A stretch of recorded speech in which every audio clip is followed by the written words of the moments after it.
Tópico 2. Você é importante. Existe somente um você. Pense nisso. Seu rosto e traços, sua voz, seu estilo, seu pano de fundo, suas características e peculiaridades, suas capacidades, seu sorriso, seu andar, seu aperto de mão, sua maneira de expressão, o seu ponto de vista. Tudo o que se refere a você se encontra num único indivíduo desde que o primeiro homem passou a existir: você. Como é que isso faz você sentir-se? Francamente, eu tô eufórica.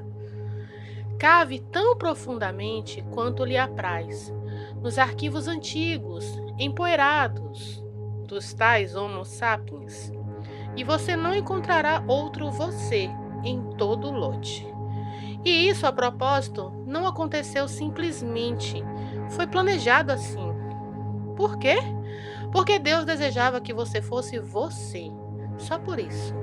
Ele desenhou você para ser uma pessoa única, distinta, significativa, diferente dos animais, indivíduos na face da terra, através da vasta expansão do tempo.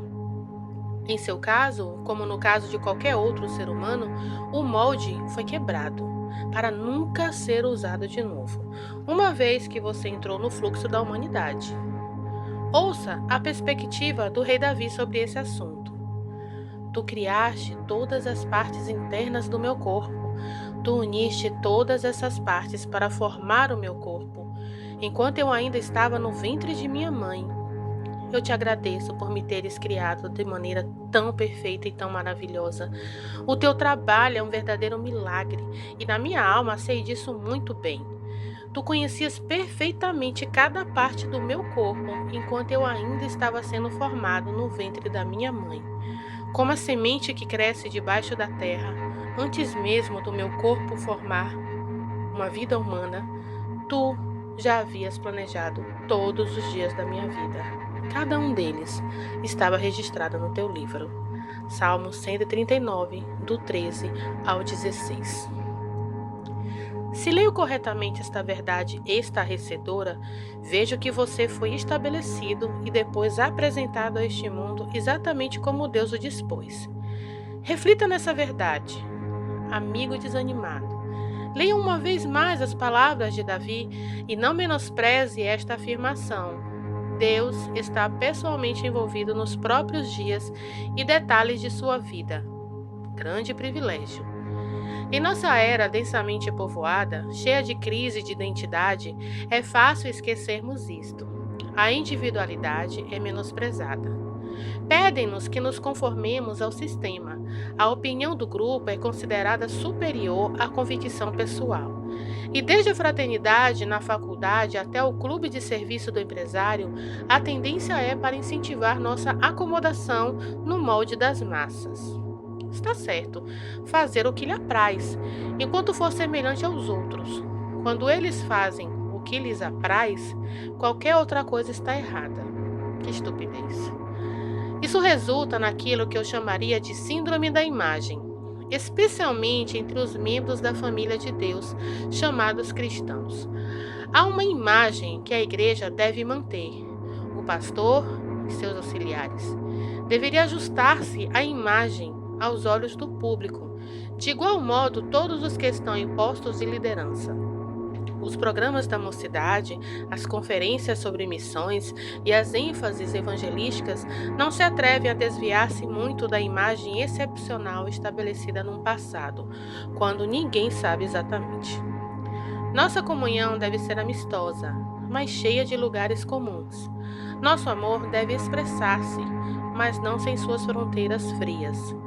O método criativo, livre e algumas vezes completamente diferente ameaça de tal modo os guardas da síndrome da imagem que o indivíduo se pergunta como retemos qualquer corrente de ar fresco que sopra através das janelas da flexibilidade e espontaneidade.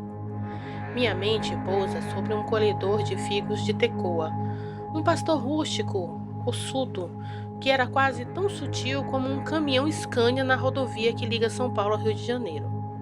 Ele não tinha tato, não era sofisticado, falava alto, Não era instruído e cooperativo.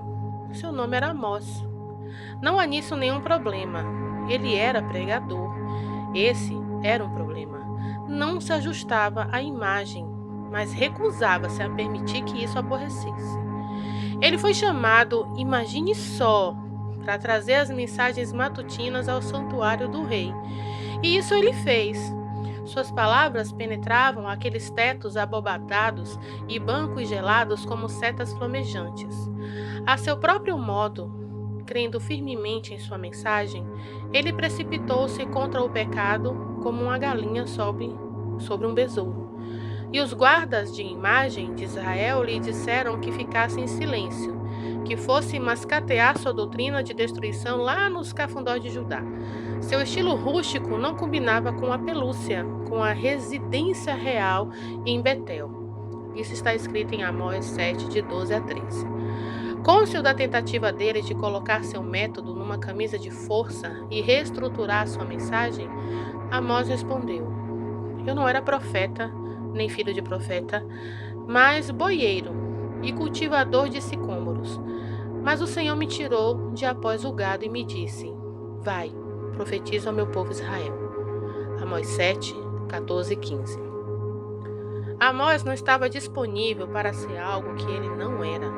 Deus o criou, Deus o chamou e Deus lhe deu uma mensagem a ser comunicada a seu próprio e único modo.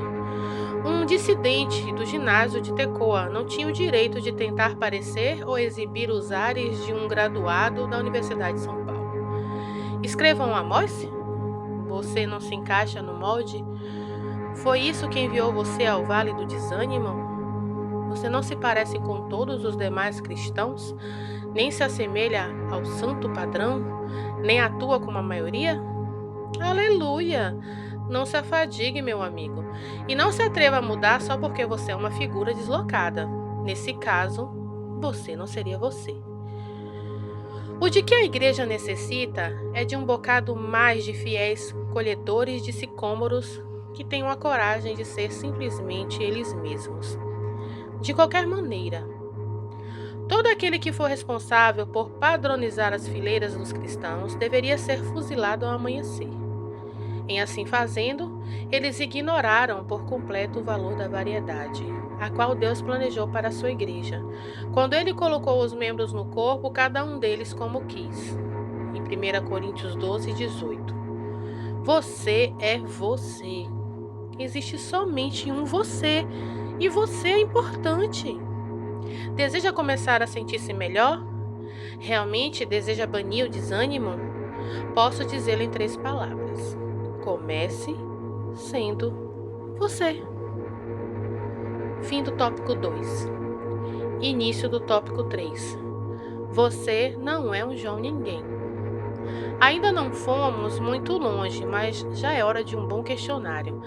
Arranque do banco da sua memória uma folha de papel de rascunho e veja como você se sai nas seguintes perguntas.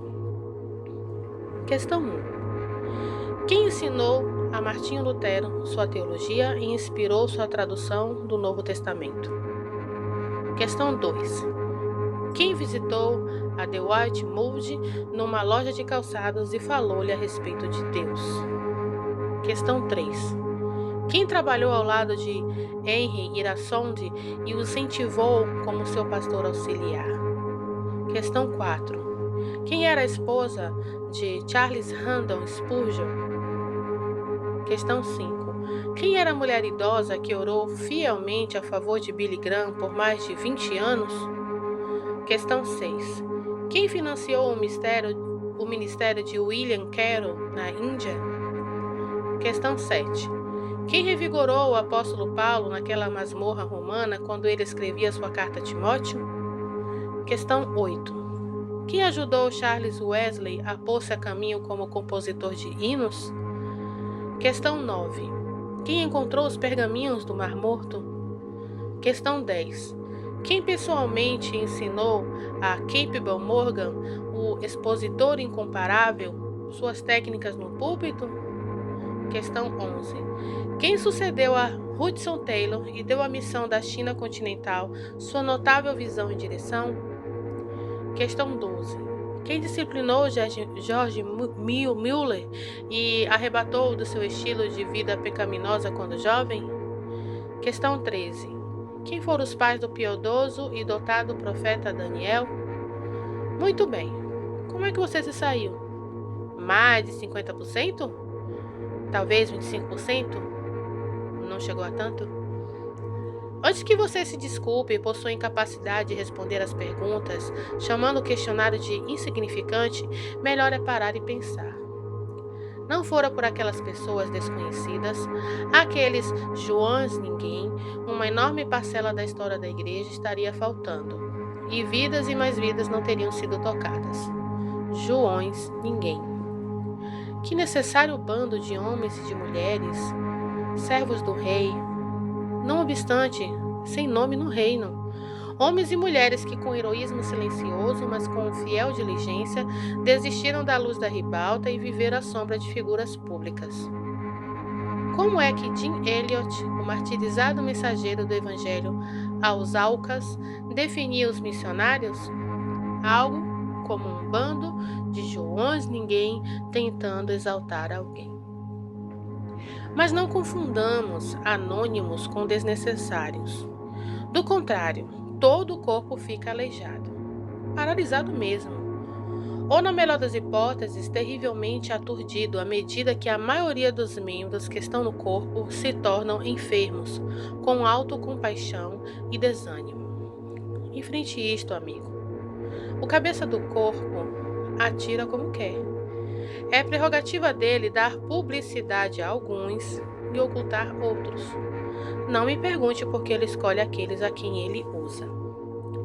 Se ele deseja usá-lo como o Melancthon e não como um Martinho Lutero, ou um Kimball em vez de um Moody, ou um Onesíforo em vez de um Paulo, ou um Host em vez de um Taylor, aceite. Melhor do que isso, dê louvor a Deus, você está entre aquele grupo de elite mencionado em 1 Coríntios 12 como: e alguns dos membros que parecem ser os mais fracos e menos importantes são, na verdade, os mais necessários. Assim Deus armou o corpo de maneira tal que se dão um cuidado e uma honra especiais àqueles membros que, de outro modo, poderiam parecer menos importantes. Versículos 22 e 24 de 1 Coríntios. Se não fossem os heróicos Joões ninguém, não teríamos oficiais de primeira categoria para dar a uma igreja a sua liderança, ou o som de qualidade quando todos se apresentam para adorar, ou os zeladores que fazem a limpeza depois que todos se retiram, ou as comissões que proporcionam dezenas de serviços nos bastidores, ou os voluntários de missão que fornecem pessoal aos escritórios no país ou trabalham na obscuridade além mar, apenas com um punhado de pessoas. Pensando bem, se não fosse por esses fiéis Joões ninguém, você não teria esse livro em suas mãos e nem preciso momento. Joões ninguém, exaltando alguém. É você um deles? Ouça-me. São os Joões ninguém que alguém escolhe com tanto cuidado, e quando ele escolheu você para desempenhar esse papel, ele não o considerou um João ninguém. Anime-se!